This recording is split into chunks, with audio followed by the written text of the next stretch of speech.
Georgia's unemployment rate ticked up 1/10 of a point in October to 5.2%. But State Labor Commissioner Mark Butler says, and while that may sound bad to see our unemployment rate go up, actually we had some very good numbers behind that unemployment rate.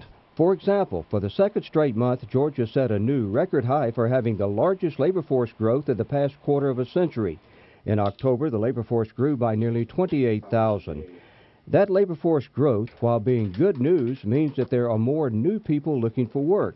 And while they're looking, they're counted as unemployed, hence the slight increase in the rate. But Butler says that job seekers, whether new or longer term, are finding work. In fact, the overall number of employed people in Georgia increased by more than 21,000 in October. Contrast that to what happened nationwide in the same period. Well, that's kind of interesting. We did see the national rate go down, but when you take a look at the numbers behind that, I like our jobs report much better here in Georgia compared to national. And the reason for that being is the biggest reason why the unemployment rate went down nationally is because we saw almost 200,000 people leave the labor force. They just, people quit looking and had dropped out, and they're no longer counted. And so that's a big factor in that. We also saw fewer people actually be employed.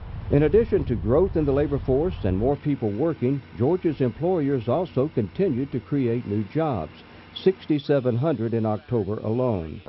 But even better news is we take a look at that long-term number, and Georgia gained about 97,000 jobs over the year, which represents a 2.3% job growth over the 12-month period, which, by the way, is much better than the 1.7% that you're seeing on the national average. That solid over-the-year growth is spread across several job sectors.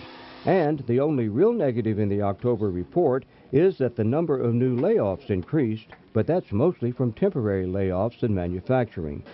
For the Georgia Department of Labor, I'm Sam Hall.